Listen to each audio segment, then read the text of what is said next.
If you're constantly overthinking every text, wondering if they like you back, or trying to act chill when you're secretly spiraling inside, that's not love, that's anxiety, that's fear. And if you're pulling away the second it gets too real, pretending you don't care, or keeping one foot out the door just in case, that's not love either, that's avoidance. That's fear. Same energy, different font. I get it, somewhere along the way, love started feeling a little confusing. One day you're chasing someone who won't let you in, the next day you're running from someone who's trying to get close. You're either doing too much or not enough, either clinging or ghosting. But here's what nobody tells you. Both strategies are your nervous system trying to solve the same problem.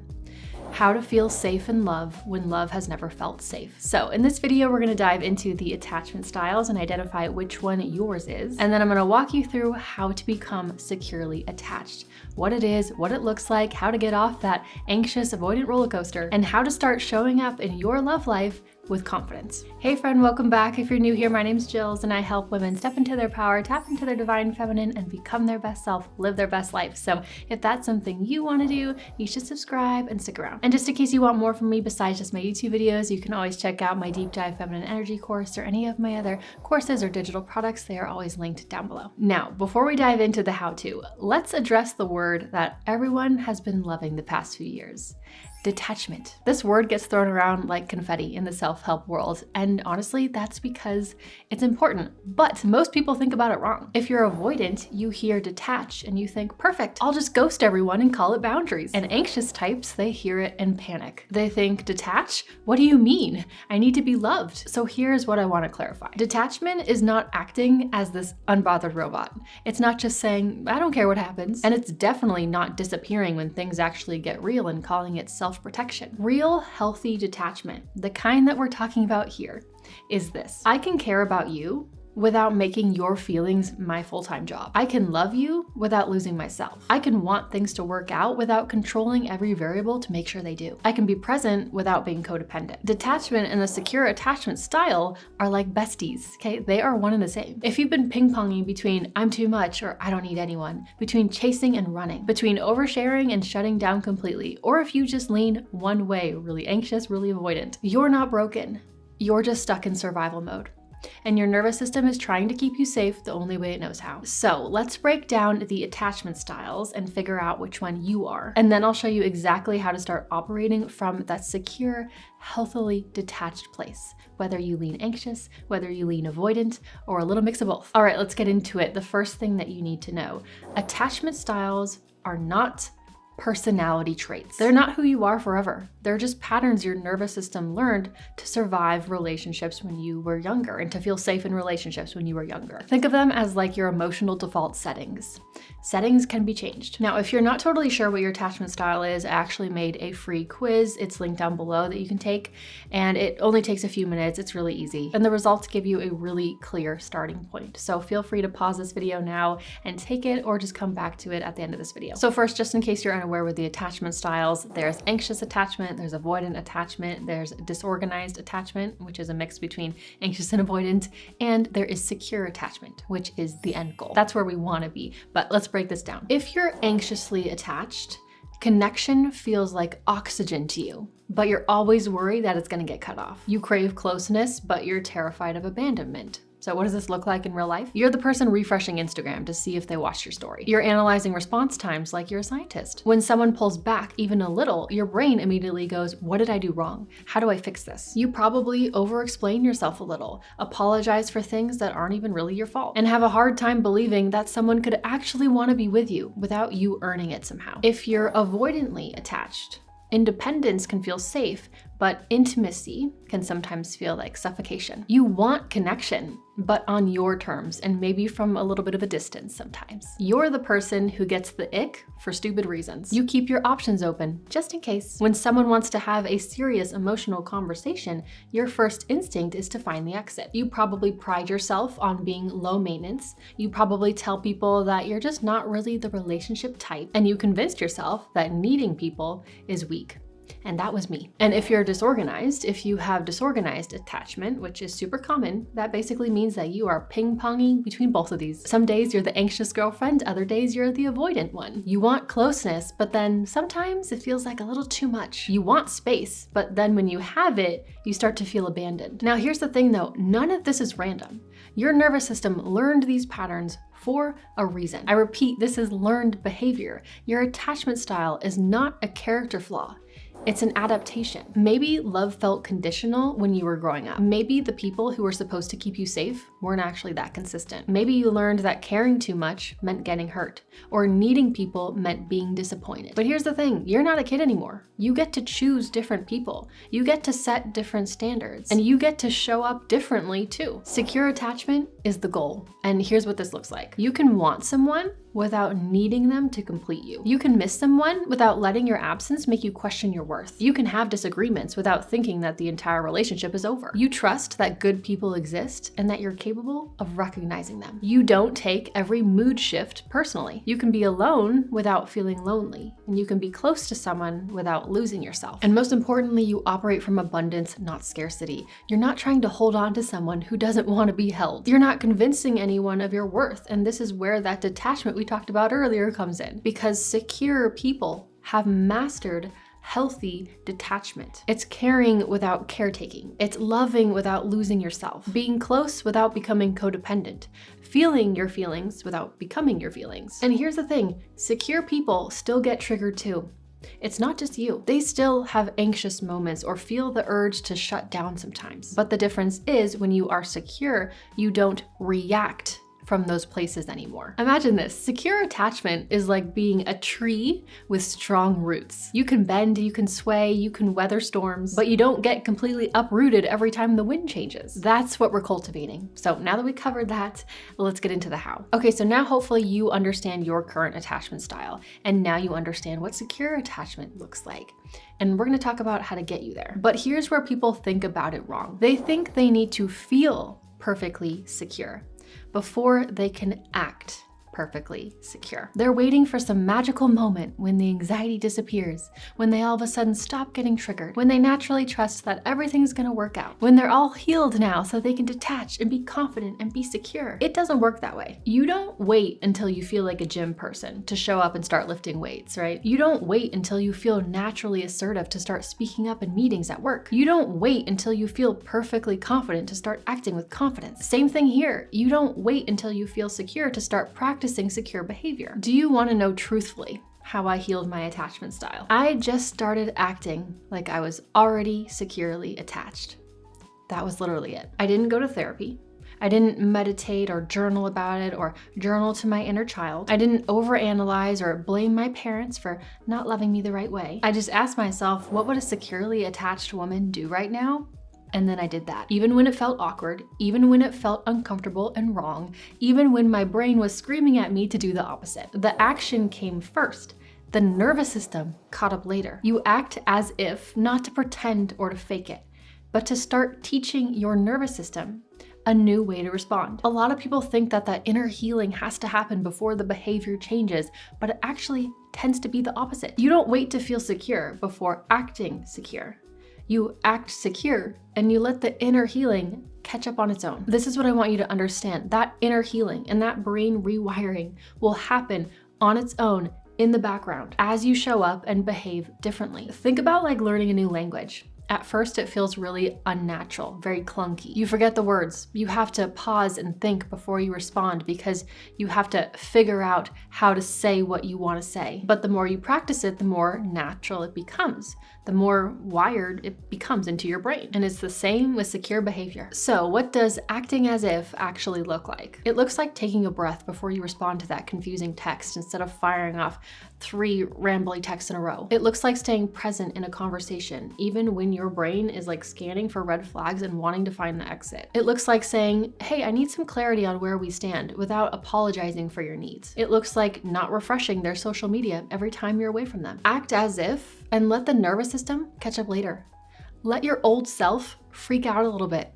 Let your discomfort be a part of the rewiring. Yes, it'll feel unnatural at first. Yes, it'll feel weird at first, but what you're doing is you are creating a new baseline, a new normal for yourself. One moment, one choice, one tiny pattern shift at a time. So let's take the pressure off for a second and just be real. You don't just, make a switch and automatically you're all secure and everything is good. You don't act as if and then all of a sudden everything's dandy. You practice it, you build it. One decision, one moment, one reaction, one quiet little shift at a time. Every little behavior rewires your nervous system and how you show up and react in love. And that's exactly what we're gonna walk through right now. 4 little micro shifts that start rewiring how you show up in your love life.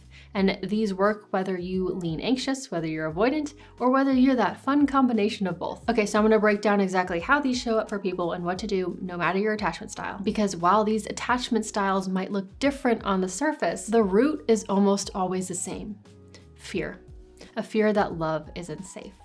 So let's dive deeper. So first, let's talk about control. When you feel unsafe in relationships, your nervous system panics, and control often becomes your coping mechanism. It might not look like control from the outside, but that's what it is. But obviously this looks different depending on your attachment style. If you're anxiously attached, you try to control through over-explaining, through fixing things as fast as possible, through people-pleasing and constantly monitoring the other person's mood. You're asking, what did I do wrong? And your brain is spiraling, looking for the exact right thing to say or to do to make it all feel okay again. If you're avoidantly attached, your version of control is usually withdrawal. You emotionally detach, you downplay your needs, or you act like you don't care. So you don't have to feel exposed or risk getting rejected. You think, I need space, but what you really mean is, I need safety, and I have no idea how to ask for it or how to get it. At its core, both styles are trying to manage the outcome,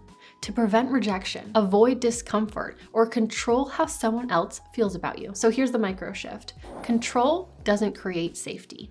Your choices do. Secure attachment isn't about controlling how someone sees you or feels about you. It's about choosing how you want to show up, no matter what they do. You know what actually works?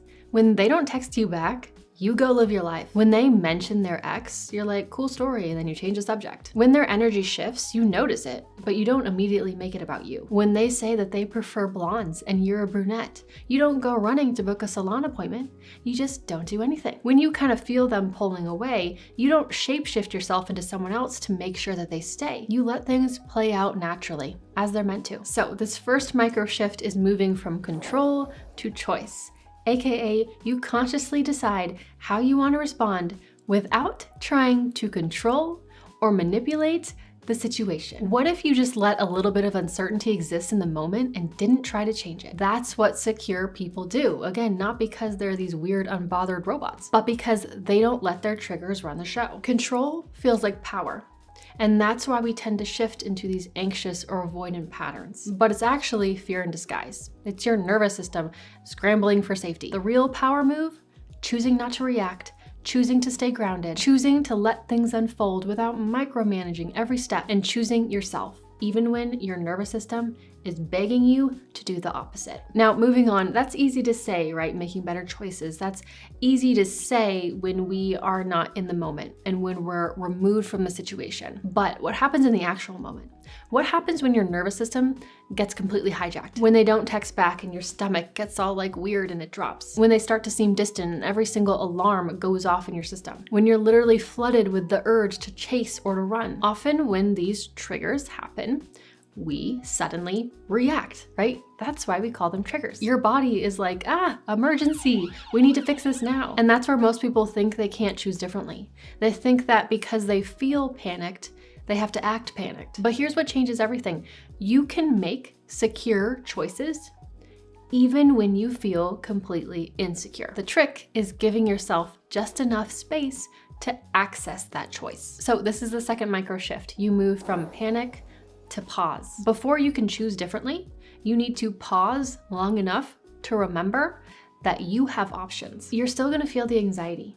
You're still gonna feel maybe the urge to disappear or the need to fix everything, especially in the beginning, especially as you're trying to make these changes. Remember, you have adapted to see love and these types of situations as unsafe. It's not your fault, it's just how you've been wired. But the difference is what you do in that split second before you react. If you're anxious, Instead of firing off back-to-back texts, paragraphs long, in all caps, you feel the panic, you feel the anxiety, you notice it, and you pause. Maybe you take a few deep breaths. Maybe you put your phone in another room for 5 minutes and you go stand out in the sun. Then you choose how you want to respond. If you want to change your attachment style, then you have to learn to change your behavior before it feels natural and normal. And this is much easier to do when you take that pause. If you're avoidant, when you notice the urge to run, instead of emotionally shutting down and completely checking out, you notice it.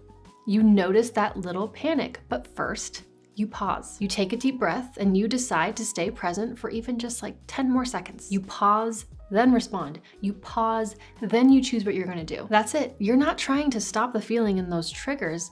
You're just buying yourself a moment to choose from your secure self rather than your insecure, scared self. It's very hard to make the right choice when you've been wired for years and years to react a certain way, unless you force yourself to take that tiny pause. That pause, even if it's just 5 seconds, even if it's just one single solitary breath, that is where things can start to shift. It's the space between feeling triggered and acting triggered. It's the difference between feeling insecure and acting insecure. And every time you go from panic to a pause, you give yourself a chance to show up differently and start rewiring. Now, next, we all build stories in our head about people.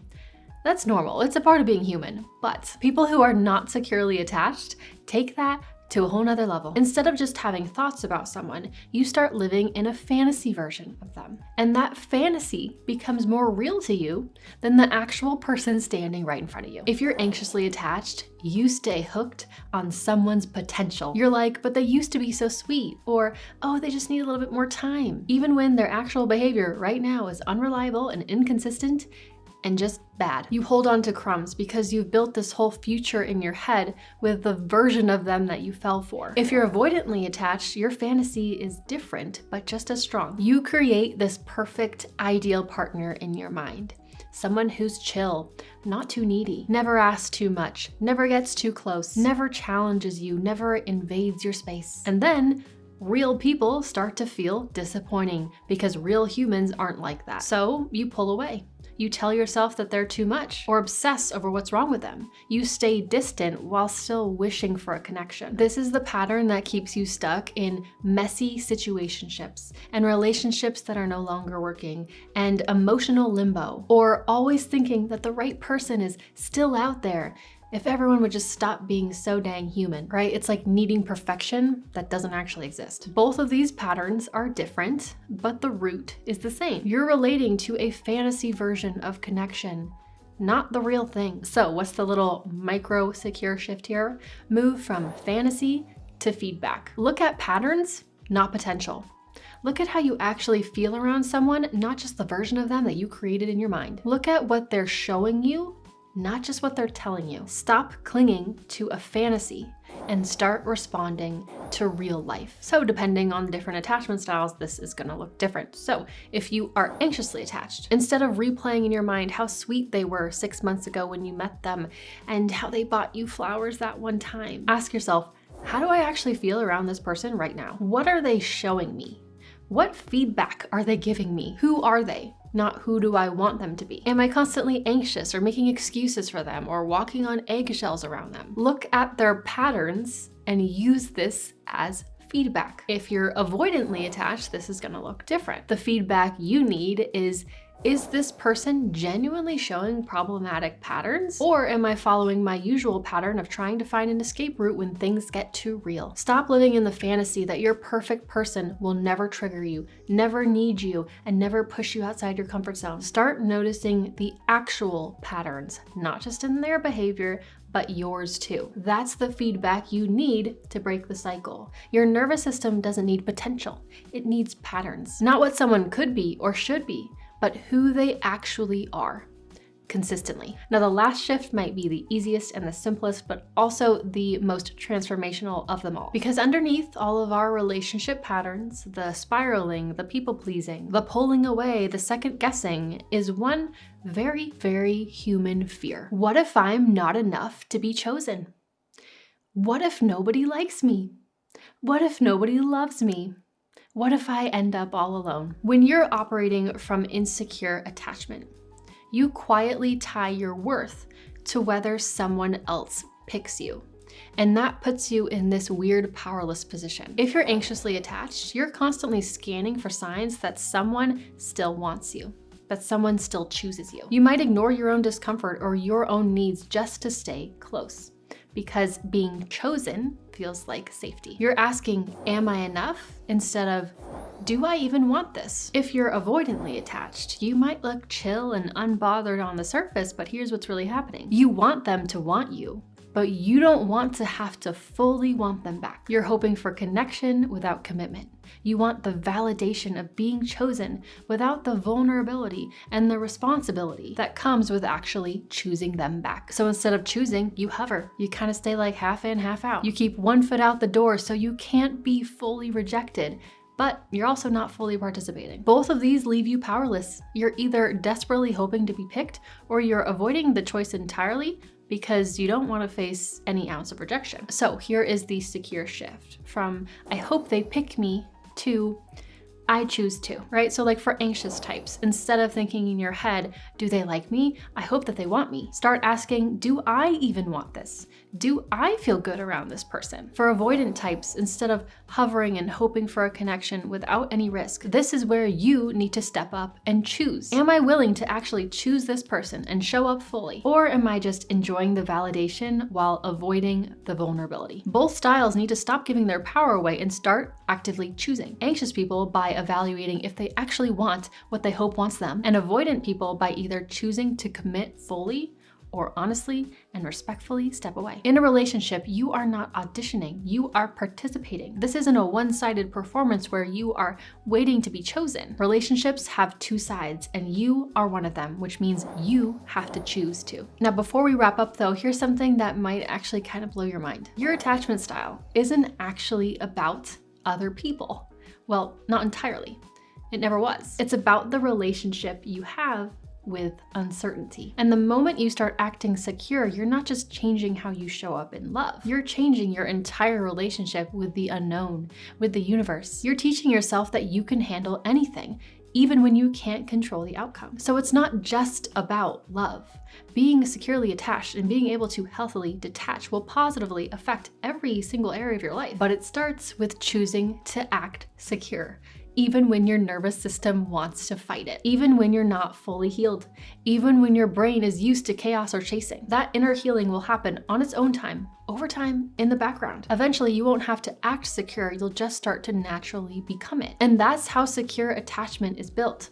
Not all at once, but one small pattern shift at a time. So start showing up as if you already trust yourself, as if your needs matter, as if you're allowed to take up space, as if you are secure in love. And remember, acting secure doesn't mean that you never feel fear. It just means that you don't lead with that anymore. Now, if you haven't already, make sure to take the attachment style quiz that I created. It's free and it's linked down below. It'll help you get a much better understanding of where you're at right now and what to focus on. But if you enjoyed this video, I highly recommend you check out this video, how to receive princess treatment, if you want to feel adored and cherished and pursued, and if you want to get that sort of relationship, the relationship you want. So I will see you over there, or I'll just see you next time in my next video. Bye.